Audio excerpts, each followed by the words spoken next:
Hello friend, welcome back to my YouTube channel. বন্ধুরা দেখো, আমি কিন্তু একটা নতুন রেসিপি নিয়ে চলে এসেছি, নিরামিষ পনিরের রেসিপি। দেখো কিভাবে বানাচ্ছি। দেখো বন্ধুরা, আমি আজকে নিয়ে এসেছি নিরামিষ করে পনিরের রেসিপি। তার জন্য আমি নিয়েছি কাঁচা লঙ্কা আর হলো কাজু বাদাম আর পোস্ত। আমি কিন্তু কাজুটা আর পোস্তটা আমি ভিজিয়ে রেখে দিয়েছিলাম, বেশিক্ষণ রাখতে হবে না, এই আধা ঘন্টা মতন আর কি রাখলেই হবে ভিজিয়ে। তারপরে আমি বাটলাম। আমি কিন্তু দেখো পোস্তটা বেটে নিয়েছি, পোস্ত কাজু বাদাম আর হলো কাঁচা লঙ্কা বেটে নিয়েছি। আর হলো এদিকে আমি নিয়েছি পনির নিয়ে নিয়েছি। পনিরটা কিন্তু আমি আগে থেকে আর কি ভেজে রেখে দিয়েছিলাম। আর দেখো আমি একটা মশলা তৈরি করব। তার জন্য নিয়েছি গোটা জিরে, মৌরি, লবঙ্গ, এলাচ, গোটা আর কি ধনিয়া আমি নিয়েছি। ওটাকে আমি ভেজে গুঁড়িয়ে নেব। আমি উনুনের মধ্যে কড়াই বসিয়ে দিয়েছি, কড়াইটা কিন্তু গরমও হয়ে গিয়েছে।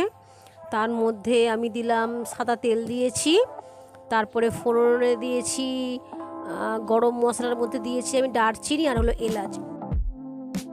এবারে আমি বেটে রেখেছিলাম কাজু আর হলো পোস্ত আর কাঁচা লঙ্কা, সেটাকে আমি দিয়ে দিলাম আর কিছুক্ষণ কুক করতে হবে।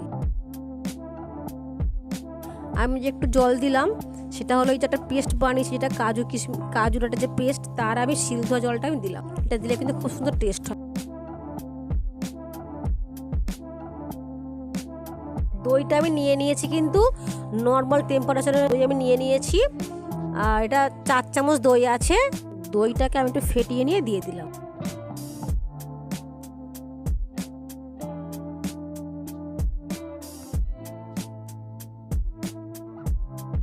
তিনশো গ্রাম পনির ছিল, আমি এটা আগে থেকে কেটে নিয়ে ভেজে রেখে দিই। ভাজাটা আমার আর দেখানো হয়নি। দেখো আমি কিন্তু দিয়ে দিলাম এই গ্রেভিটার মধ্যে। আমি এর মধ্যে দিয়ে দিয়েছি একটা মশলা। মশলাটা কিন্তু আমি আগে আমি আর কি দেখিয়ে দিয়েছিলাম যে কী মশলা আমি করেছি। আর হলো ঘি দিয়েছি, আর দেখো আমি কিন্তু দিলাম লবণ।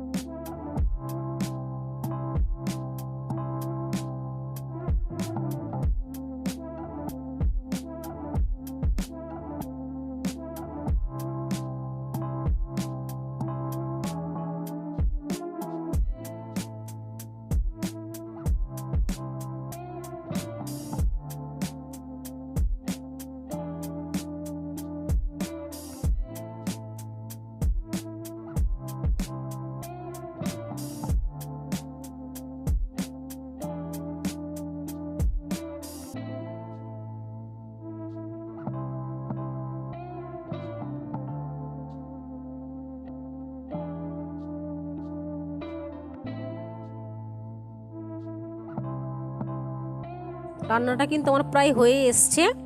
একটু ফোটার পরে আমি কিন্তু ওটা নামিয়ে নেব।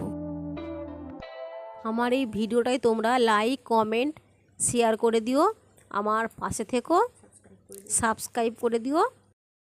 পুরো ভিডিওটা ফার্স্ট থেকে লাস্ট পর্যন্ত দেখার অনুরোধ রইল।